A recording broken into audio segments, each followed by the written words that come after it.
बोलिए बल का डिफिनीशन क्या होगा? स्थिति के पर। हाँ, तो देखिए दो तरह से आप बोल सकते हैं। किसी वस्तु को खींचना या ढकेलना, ये बेसिक क्लास में है, यानी 8 क्लास से नीचे भी है ये पढ़ना। सीबीएसई में चले जाइएगा तो 3-4 में ही मिल जाएगा। Pulling and pushing is a called force, यानी हम लोग उसको बोलते हैं किसी वस्तु को खींचना या ढकेलना क्या कहलाता है। लेकिन इससे कंप्लीट नहीं होता है बल का डिफिनीशन। बल का डिफिनीशन अगर बोलना है तो इस तरह से बोल सकते हैं, किसी वस्तु के ऊपर लगने वाले वह खिंचाव या धक्का है जो इसके स्थिति में परिवर्तन कर देता है या परिवर्तन करने का प्रयत्न करता है, उसी को हम क्या कहते हैं, बल। नहीं बोलेंगे? किसी वस्तु के या बल वह खिंचाव या धक्का है जो किसी वस्तु के स्थिति में परिवर्तन कर देता है या परिवर्तन ला देता है या लाने का प्रयत्न करता है, उसी को हम क्या कहते हैं, बल। अब कोई जरूरी नहीं है कि बल लगाने से किसी वस्तु के स्थिति में परिवर्तन हो ही जाए। क्या हो जाएगा? हम दीवार के ऊपर बल लगाएंगे तो क्या उसके स्थिति में परिवर्तन हो जाएगा? लेकिन हम प्रयत्न तो किए ना, तो वही तो बोल रहा है, बल वह खिंचाव या धक्का है जो किसी वस्तु की स्थिति में परिवर्तन ला देता है या लाने का प्रयत्न करता है, उसी को हम क्या कहते हैं, बल कहते हैं। हम बेंच को, छोटा बच्चा बेंच को खींचेगा या धक्का देगा तो न तो खिंचाएगा न तो धक्का लगेगा उससे, लेकिन हम उसको खींचेंगे या धकेलेंगे तो खिंचा जाएगा ना। इसका मतलब क्या है कि बच्चा प्रयास किया और हम उसके स्थिति में क्या किए, परिवर्तन किए। बच्चा भी बल लगाया और हम भी बल लगाए ना। तो बल लगाने से कोई जरूरी नहीं है कि स्थिति में परिवर्तन हो ही जाए, लेकिन लाने का तो प्रयत्न किया जा रहा है। जैसे कोई भी काम कहते हैं कि हमसे नहीं होगा, लेकिन कोई आदमी कहता है करके देखिए ना, बोलते हैं ना करके देखिए ना, इसका मतलब आप उसको प्रयास करने का प्रयास कर रहे हैं कि उसके स्थिति में परिवर्तन हो रहा है या नहीं हो रहा है। मान लेते हैं कि कोई एक बोरा चावल है, आपको दिमाग में पहले ही सेट हो गया कि हमसे नहीं उठेगा। कोई कह रहा है ना उठा के देखिए ना उठ जाएगा, आ गए तो सचमुच में कुछ उठ गया, इसका मतलब आप प्रयास किए, हो सकता है एक और मिल गया तो माथा पर रखा गया। तो देखिए कोई भी बोझा या कोई भी चावल के बोरा या कोई भी वस्तु होता है तो आप दो मिलकर क्यों उठाते हैं? अकेला काहे ना उठा के रख लेते हैं माथा पर? देखिए जब उठाइएगा ना तो अकेला उठ जाएगा, लेकिन माथा पर अकेला नहीं रखा जाएगा। क्यों? क्योंकि उतना बैलेंस नहीं मिल पाता है। हम दो इसीलिए आदमी लगते हैं क्योंकि वो बैलेंस के अनुसार हमारे माथा पर रखा जाए। कभी कभी होता है ना कि अकेले उठा के रखने का प्रयास करते हैं जिसके चक्कर में गिर जाते हैं, नहीं होता है। तो बैलेंस बनाने के लिए हम दो व्यक्ति उसमें लगते हैं ताकि हमारे सर पर आसानी पूर्वक चला जाए। हाँ, तो डिफिनीशन समझ गए। बल वह खिंचाव या धक्का है जो किसी वस्तु के स्थिति में परिवर्तन ला देता है या लाने का प्रयत्न करता है, उसे हम क्या कहते हैं, बल। अब हम जानते हैं बल को F द्वारा सूचित किया जाता है। किससे? तो बल को F द्वारा सूचित किया जाता है और फॉर्मूला होता है बल बराबर द्रव्यमान गुने त्वरण। क्या होता है? बल बराबर द्रव्यमान गुने त्वरण होता है।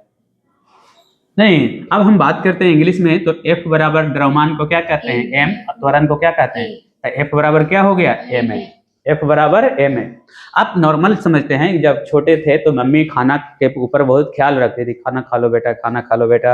अभियो पूछते हैं 2-4 बार कि खाना खाया, भूख लगा है, मतलब पूछते रहती है। इसका मतलब बल कौन देती है, माँ। बल कौन देती है? क्योंकि हॉर्लिक्स, कॉम्प्लान, ये सब पर ध्यान रखा जाता है ना, यानी बल के आपको ज्यादा से ज्यादा बल मिले और इसका ख्याल कौन रखती है, माँ रखती है, यानी F बराबर m है, फॉर्मूला हो गया। अब हम बात करते हैं मात्रक की, तो मात्रक क्या होगा, तो अलग अलग फॉर्म में हम लोग मात्रक जानेंगे। तो देखिए द्रव्यमान है तो द्रव्यमान का मात्रक क्या होता है, किलोग्राम। क्या होता है? और त्वरण है तो मीटर पर सेकेंड स्क्वायर होता है ना।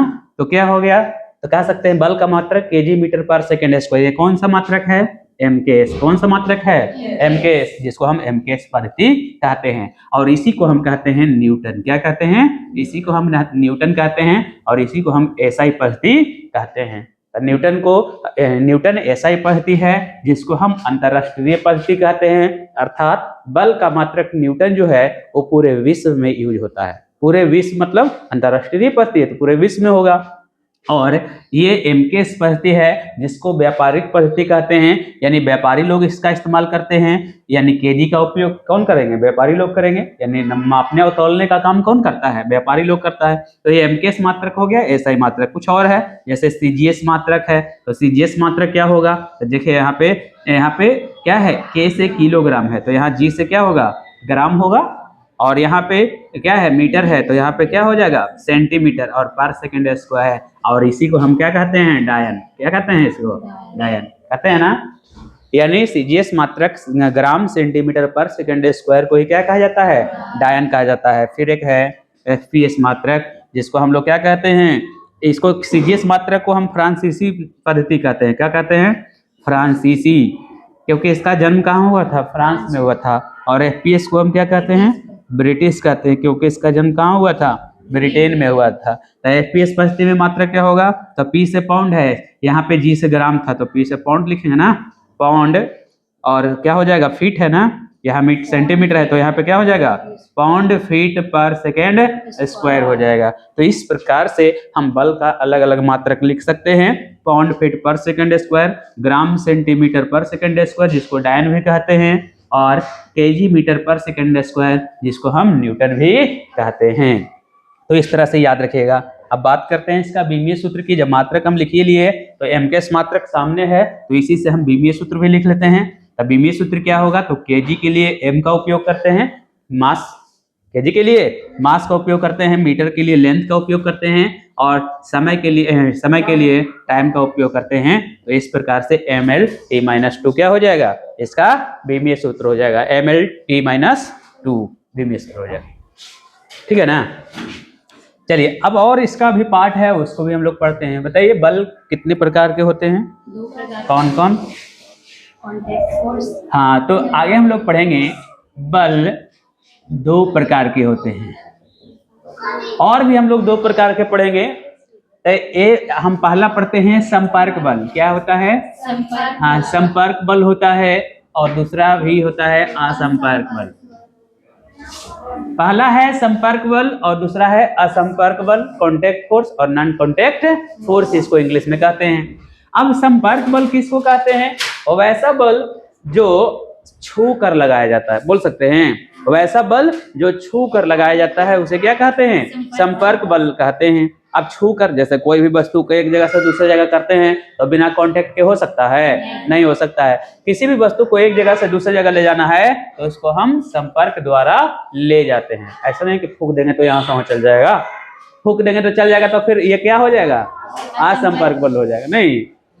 तो संपर्क बल भी कितने प्रकार के होते हैं, चार प्रकार के। कौन कौन सा होते हैं जी, बोलिए। संपर्क बल चार, धक्का या खिंचाव बल क्या होता है, धक्का या खिंचाव बल होता है। और बोलिए, अच्छा घर्षण बल बाद में, उसके बाद बोलिए, बोलिए तनाव बल, तनाव बल, श्यान बल, श्यान बल, अब हो जाएगा घर्षण बल। हो गया ना। अब चाहे तो इसका भी चार प्रकार लिख सकते हैं, पहले इसको हम समझ लेते हैं, ठीक है ना। तो देखते हैं संपर्क बल चार प्रकार के होते हैं, और इसमें भी चारों का नाम है और इसका एग्जाम्पल भी हम लोग जानेंगे। तो देख रहे हैं यहाँ पे कि धक्का या खिंचाव बल किसको कहते हैं, वैसा बल जिसमें धक्का द्वारा वस्तु की स्थिति में परिवर्तन लाया जाता है। वैसा बल जिसमें धक्का द्वारा वस्तु की स्थिति में परिवर्तन लाया जाता है उसे हम धक्का या खिंचाव बल कहते हैं। या बोल सकते हैं वैसा बल जिसमें धक्का या खिंचाव द्वारा वस्तु की स्थिति में परिवर्तन लाया जाता है उसे धक्का या खिंचाव बल कहा जाता है। जैसे बेंच है, बेंच को हम दो तरह से एक जगह से दूसरी जगह कर सकते हैं, या तो ढकेल के या तो खींच के, नहीं, या और भी कोई काम करते हैं तो या तो वस्तु को हम खींच कर एक जगह से दूसरी जगह ले जाते हैं या तो ढकेल के ले जाते हैं, तो वो हमारा धक्का या खिंचाव बल हो गया। अगला है तनाव बल। तनाव बल किसे कहते हैं, वैसा बल, बोलिए तनाव बल जो रस्सियों के बीच लगता है, वैसा बल जो रस्सियों के बीच लगता है। सिंपल, रस्सियों के बीच लगने वाले बल को ही क्या कहते हैं। ये देखिए रस्सी है, रस्सी कुछ भी हो सकता है, कोई जरूरी नहीं है कि जो प्लास्टिक से बना हुआ है वही रस्सी है। रस्सी ये भी है, ताड़ का भी रस्सी होता है, क्रेन में लगा हुआ देखें रस्सी, तो दूर से रस्सी दिखता है लेकिन पास जाइएगा तो ताड़ होता है, ताड़ का ही बंडल होता है ना। तो क्रेन में भी ताड़ का, तो वो भी एक रस्सी होता है। देखिए इसको खींचे तो खींचा गया, इसको जितना तानेंगे वहां से चाहेंगे तो तान सकते हैं ना। इसमें तनाव कम है इसीलिए तो खींचा गया, तनाव ज्यादा रहेगा तो खींचाएगा इतना। तनाव यदि ज्यादा रहेगा तो इतना ज्यादा नहीं लूज होगा, लेकिन लूज है इसका मतलब इसमें तनाव कम है। अभी हम लोग के जो दिमाग के अंदर जो नस है ना वो लूज है, लूज का मतलब क्या, यानी जो ब्लड का फ्लो जो हो रहा है वो नॉर्मली हो रहा है, लेकिन हम दौड़ लेंगे आधा किलोमीटर 1 किलोमीटर दौड़ लेंगे तो फिर ब्लड का सर्कुलेशन क्या हो जाएगा, तेज हो जाएगा। तो देखें ना, दौड़ के जब आते हैं तो हाँफते रहते हैं या बॉडी एक्टिव में रहता है। अभी हमारा बॉडी, हम लोग का बॉडी क्या है, उतना एक्टिव नहीं है जितना कि दौड़ के आने पर होता है। या किसी से झगड़ा होता है तो लाल लाल हो जाता है चेहरा, आंख लाल हो जाता है, इसका मतलब हमारे ऊपर टेंशन है। टेंशन है कि वो उसको आज मारना है। इसका मतलब क्या है कि दिमाग का नस भी इस ताड़ के जैसा ही क्या होने वाला है, टाइट होने वाला है। जब गुस्सा आता है, टेंशन होता है, तो दिमाग का नस इस प्रकार से टाइट होता है। जितना ज्यादा टाइट होगा उतना टेंशन ज्यादा होगा। अब मान लेते हैं कि 5 रुपया भुलाया है, तब 5 रुपया भुलाया है तो कितना टेंशन होगा, लेकिन बचपन में 5 रुपये में ज्यादा टेंशन होता था। अब 5 रुपये भुलाएगा तो उतना टेंशन होगा नहीं होगा, लेकिन अगर गलती से 100 रुपये भुला गया तो उससे कितना गुना, 20 गुना ज्यादा टेंशन होगा। जितना गुना ज्यादा पैसा भुलाएगा उतना गुना ज्यादा क्या होगा, टेंशन होगा। अगर 1000 रुपया भुलाया तो और ज्यादा टेंशन बढ़ेगा। अगर जितना हमारे घर में पैसा था वो सब चोरी हो गया तो टेंशन उसका जितना गुना होगा, जितना पैसा गुना रहेगा उतना ज्यादा गुना टेंशन भी होगा। नहीं, उसी प्रकार से लड़ाई का भी कैटेगरी होता है। अगर मान लेते हैं दो बीच पढ़ रहे हैं, अब पढ़ते पढ़ते कुछ के लेके हल्का सा मनमुटाव हो गया तो टेंशन तो रहेगा ना, घर तक याद रहेगा कि आज ऐसे हो गया, आज ऐसे हो गया, ये टेंशन रहेगा। हो सकता है कि झोटा झोटी हो जाएगा था, टेंशन और रहेगा ज्यादा। 4 गो से घरे जाके बोलिएगा कि आज का बतावे ऐसा हो गया। आज जब तक शेयर नहीं ना करिएगा 4 गो से, वो टेंशन उतरेगा नहीं। नहीं ऐसा होता है ना, अगर आप 2-4 गो से बोल दिए इस चीज को ना तो थोड़ा टेंशन कम होता है, क्योंकि कुछ ना कुछ तो तेल लगाता है ना वो लोग। अरे जिसको बोलिएगा वो तेल लगाएगा ना वो बोलेगा कि ऐसा करता है वो ऐसा करता है, करेगा वो कुछ नहीं, लेकिन आपको कहेगा कि ऐसा करता है वैसा करता है, तो जिससे आपका टेंशन कम होता है। कभी कभी हम लोग क्या करते हैं, लड़ाई झगड़ा होता है या घर में तनाव होता है तो रूम में पैक कर गेट लगा देते हैं। फिर थोड़ा देर के बाद ठंडा हो जाता है दिमाग तो हम लोग निकलते हैं, फिर बढ़िया से बात करते हैं। अब बताइए, जो आदमी लड़ाई करते रहेगा उसके पास जाइएगा समझाने के लिए तो एक फाइट आपको भी दे देगा, पता है ना जी। बचाने वाला भी कभी कभी पिटा जाता है ना, क्योंकि आप टेंशन में है, आपको पता ही नहीं चल रहा है कि हम किसको मार रहे हैं। नहीं, हो सकता है कि आपको लगे कि वो नहीं देने से साथ दे रहा है, हमको रोक रहा है। हाँ, तो याद रखिएगा, तनाव बल, रस्सियों के बीच लगने वाले बल को तनाव बल कहते हैं। जैसे आप गट्ठर बांधते हैं ना, मोटरी बांधते हैं, बोझा बांधते हैं, तो छोटा बोझा रहता है तो घासिया वाला अकेले बांध लेते हैं, और जब गेहुआ वाला या धनवा वाला बड़का बोझा बांधना रहता है तो 2 गो मिलकर खींचते हैं ने सोने, तब जाकर वो टाइट होता है। ना तो रास्ते में पता चला कि मुड़िया घुस गया बोझवा में। अगर मजबूती से ना बंधा हुआ रहेगा तो मुड़िया घुस जाता है ना, फिर ऐसे करके लेके जाते हैं खरानी तक। नहीं, तो इस प्रकार से अगर रस्सियों में तनाव कम होगा इसका मतलब बोझा लूज है, लूज है इसका मतलब क्या होगा, कभी भी खुल सकता है। और भी आप कई जगह देखते हैं, जैसे आप लोग देखे होंगे कहीं कहीं दिखाते रहता है मेला वेला में या मार्केट में, दोनों तरफ से रस्सी तान दिया और उसके ऊपर एक लड़की लाठी लेके चलती है, ऐसे देखे हैं जी। हाँ, तो कैसे वैसे हो जाता है, तू कर लो, फिजिक्स जानबू तो तू भी कर लो। और दूसरा चीज है प्रैक्टिस। रस्सी में देखते हैं लूज रहता है, रस्सी एकदम टाइट रहता है रस्सी, और जो उसका सारा बैलेंस जो होता है ना वो लाठिया पर होता है, वो लाठी से बैलेंस उसका बनता है। लाठी नहीं रहेगा तो नहीं चल पाएगा। कभी देखे हैं बिना लाठी के चलते हुए? नहीं, लाठी पर बैलेंस होता है। हाँ, लाठी से आपके बॉडी का जो बैलेंस है ना वो बराबर रहता है। हाँ, तो याद रखिएगा, रस्सियों के बीच लगने वाले बल को त्यान बल, त्यान बल किसको कहते हैं, तो तरल के अणुओं के बीच लगने वाले बल को क्या कहते हैं। अब जैसे आप कहते हैं ना कि अलग अलग बर्तन में जब हम एक ही लिक्विड को रखते हैं तो शेप बदल जाता है, नहीं बदल जाता है। बाल्टी में रखेंगे तो बाल्टी जैसा, बोतल में रखेंगे तो बोतल जैसा, तसला में रखेंगे तो तसला जैसा, यानी अलग अलग बर्तन में रखने पर वो अलग अलग रूप ले लेता है। और ये भी देखते हैं, जब ढारते हैं तो वह नीचे से इस प्रकार से ऊपर की ओर जाना शुरू होता है। इसका मतलब एक अणु दूसरे अणु से क्या रहती है, आकर्षित रहती है, इसीलिए इस प्रकार से लेयर का निर्माण करती है। आप ये भी इसमें कह सकते हैं, जैसे मान लेते हैं कि पानी का ये हमारा अणु है, कुछ अणु है जो पानी में है। अब इस अणु को हम पास लाना चाहते हैं, मतलब क्या, पानी को गाढ़ा करना चाहते हैं, तो क्या करना होगा, कुछ उसमें अवांछित चीज मिलाना पड़ेगा। एक्स्ट्रा चीज जो उसमें घुल जाए। जैसे चीनी मिलाते हैं तो क्या होता है, इसके अणु को क्या करता है, पास लाता है। क्या करता है, पास लाता है। नमक मिलाते हैं तो उसके अणु को क्या करता है, पास लाता है। पास लाता है, या कह सकते हैं कि जो खाली जगह है उसको क्या करता है, भरता है। नहीं, दोनों चीज हो सकता है, या तो पास ला के वो गाढ़ा कर दे, या तो खाली जगह है उसको भर दे तो भी गाढ़ा हो जाएगा। नहीं, उसी प्रकार से जब आप उसको फिर गर्म करते हैं तो वही फिर धीरे धीरे क्या होता है, दूर हो जाता है। आप शरबत बना दिए तो पानी गाढ़ा हो गया, कुछ तो गाढ़ा हुआ होगा, और उसी शरबत को हल्का गर्म कर दीजिएगा तो फिर से पतला हो जाएगा। फिर आप चीनी डालिएगा तो फिर घुल जाएगा। यानी आप जानते हैं ना कि किसी भी घुलनशील पदार्थ को हम तब तक पानी में डालते हैं जब तक वो घुलता है, लेकिन जब घुलना बंद हो जाता है तो उसको हम गर्म करते हैं तो और ज्यादा घुल जाता है, तब चाशनी बनता है ना। चाशनी बिना घुलाए हुए बना लीजिएगा, बिना गर्म किए हुए, बिना गर्म किए हुए चाशनी बन जाएगा नहीं, क्योंकि आप जानते हैं कि चाशनी तो ठंडा ही होना है बाद में तो चाशनी ठंडा ही होना है। तो उसको काहे ना चीनिया कच्चे पनिया में घोर देते हैं, चाशनी बन जाए, लेकिन नहीं बनेगा। क्यों? क्योंकि चाशनी एक निश्चित तापमान पे बनता है। अगर उसको तापमान नहीं दिया जाए तो ज्यादा से ज्यादा चीनी नहीं घुलेगा, चीनी नीचे बैठा हुआ रहेगा लेकिन घुलेगा। एक गिलास पानी ले लीजिए और आधा गिलास उसमें चीनी डाल दीजिए, क्या वो पूरा घुल जाएगा? नहीं घुलेगा। क्यों? क्योंकि आप जानते हैं कि जो लिक्विड या पानी की जो मात्रा है, वो मात्रा के हिसाब से अगर चीनी डाले हैं तो घुलेगा, मात्रा से ज्यादा डाले हैं तो नहीं। लेकिन उसी को फिर गर्म कर दीजिएगा तो घुल जाएगा नहीं। तो यानी किसी पदार्थ को ज्यादा अगर घुलनशील बनाना है तो उसको आपको गर्म करना होगा। हाँ, तो याद रखिएगा, आप जानते हैं ना कि जब उसको चीनी मिलाया जाता है या नमक मिलाया जाता है तो उसका पृष्ठ तनाव क्या होता है, बढ़ जाता है।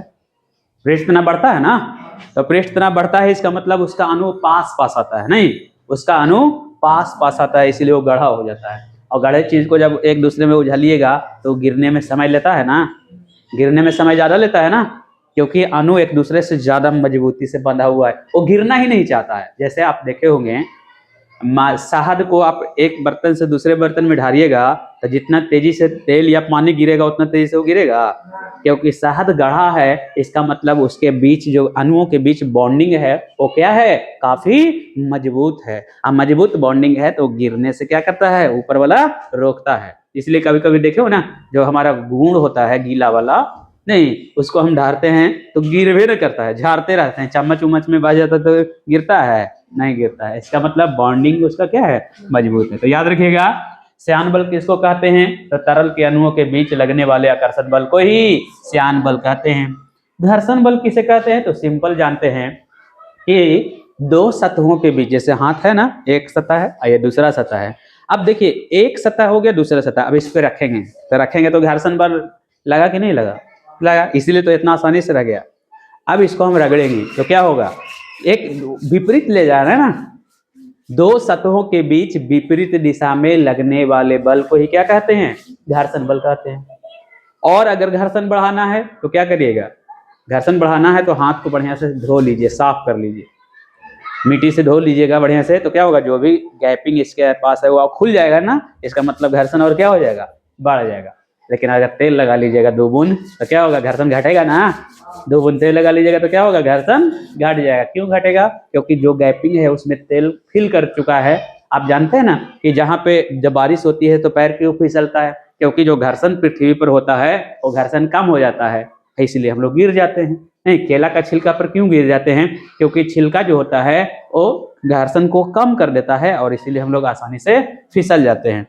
इसी प्रकार से घर्षण को और भी समझना है तो जैसे हम लोग का जो जूता चप्पल होता है उसमें सोल क्यों बनाया जाता है, तो सोल इसलिए बनाया जाता है ताकि घर्षण के मान को बढ़ाया जा सके, और जितना ज्यादा घर्षण बढ़ेगा उतना हम बहुत आसानी से चल सकते हैं। यानी टाइल्स मार्बल पर भी हम बिना डरे हुए स्पीड में चल सकते हैं। लेकिन अगर घिसा हुआ चप्पल रहेगा, हवाई चप्पल, तो टाइल्सों पर डर के चलिएगा, अगर नहीं डरिएगा तो गिरिए जाइएगा नहीं। तो इस तरह से घर्षण को हम बढ़ा भी सकते हैं और घर्षण को कम भी कर सकते हैं। घर्षण को कम करने के लिए आप जानते हैं कि इंजन जो होते हैं उसमें मोबिल या ग्रीस डाले जाते हैं ना, घर्षण को किस लिए, कम करने के लिए। उसी प्रकार से अब जैसे मान लेते हैं कि हमारे हाथ में ये सारा जो रेखा है, ये जो खरखर करता है, ये सब नहीं होता तो हम किसी भी वस्तु को पकड़ने जाते तो पकड़ाता और फिसल के गिर जाता नहीं। जैसे जब हाथ से हाथ को अगर तुलना करना है तो हाथ में कड़वा तेल बढ़िया से लगा लीजिए और किसी वस्तु को उठाइए, यहाँ से वहाँ जाते जाते 2 बार गिरेगा नहीं, पता है ना ऐसा। तो इसका मतलब क्या है कि हमारे हाथ में घर्षण का भी होना जरूरी है। अगर घर्षण नहीं होता तो हम तेल लगा के मुंह में ऐसे ऐसे लगाते हैं, नहीं लगता। जो भी हम लोग क्रीम व्रीम लगाते हैं वो हमारे घर्षण के कारण ही पूरे बॉडी में लगता है। हम 2 चीज